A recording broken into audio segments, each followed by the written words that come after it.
bantu, terus kemudian juga bagaimana puluhan gereja yang belum pernah dapat izin beliau bantu, kemudian juga ada yang namanya bantuan operasional tempat ibadah di Jakarta.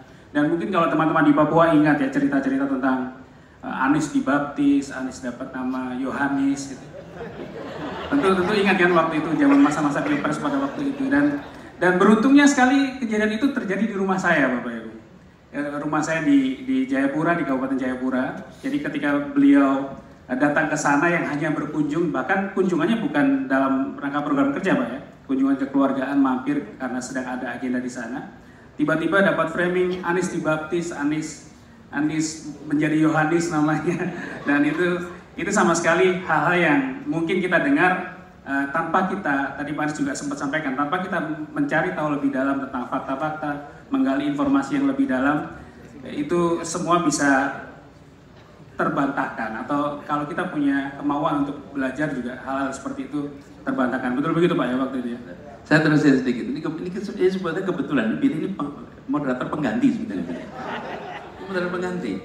Saya mencerita, Billy ini adalah asisten pribadi saya selama 10 tahun lebih, sejak 2013. Terus sampai musim Pilpres kemarin, Billy ini. Jadi Billy, dia ada seorang anggota guru pengajar muda yang kemudian dia bekerja di perusahaan di Kalimantan. Kami ada program pengajar muda mengirimkan sarjana-sarjana ke daerah-daerah yang terpencil. Nah, beliau salah satu orang yang mau ikut itu, ditempatkan di Kepulauan Tanimbar, Maluku Tenggara Barat, di atasnya Darwin, bertugas 1 tahun di sana. Lokasinya itu tidak ada sinyal telepon, tidak ada listrik, pulau kecil, semalam dari Ambon, lalu kemudian sampai Saumlaki. Dari Saumlaki berapa lama?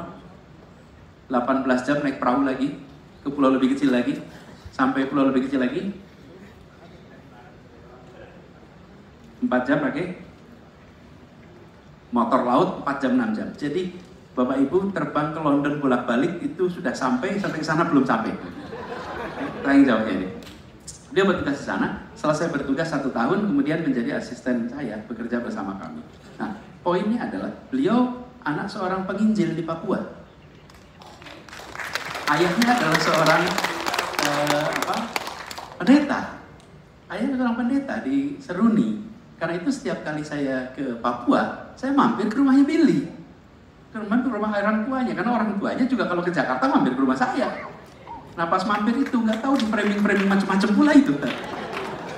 Kenapa? Orang tuanya seorang pendeta yang rumahnya dibangun juga bersama dengan gereja. Karena itu rumahnya adalah juga tempat ibadah.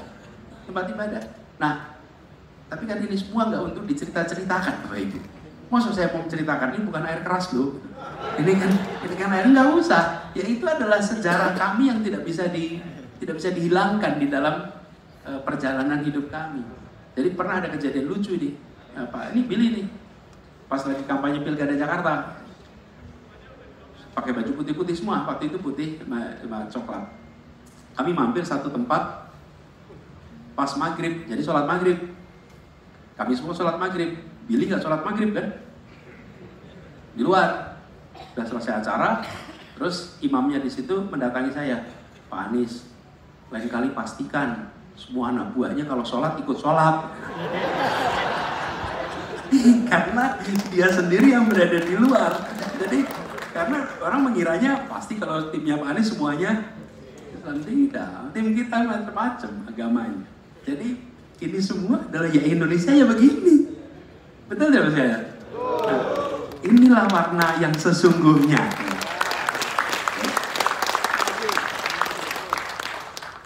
Dan tapi yang lucu begini Bapak sekalian, urusan-urusan seperti ini itu lebih baik, seperti saya katakan tadi, dikira buruk ternyata baik, okay?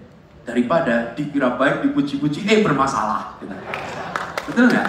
Jelasinnya susah kita. Saya sangat meyakini persepsi yang dibangun berdasarkan fakta itu jauh lebih kuat daripada persepsi yang dibangun berdasarkan kata orang lain. Ini tadi persepsinya minuman keras, kata orang lain. terbentuk persepsi. Ada 5-8 orang di sini mengatakan air keras. Lalu dibantah dengan orang minum, lalu ternyata ini bukan air keras. Itu fakta. Persepsi yang terbentuk karena fakta jauh lebih keras. Jangan terlalu khawatir tentang apa yang dikatakan orang-orang hari ini, tapi pikirkanlah apa yang dikatakan para sejarawan di masa depan. Gitu ya? Oke, baik. Sekalian untuk closing statement mungkin Ya. menutup Pak. Jadi sekalian, Bapak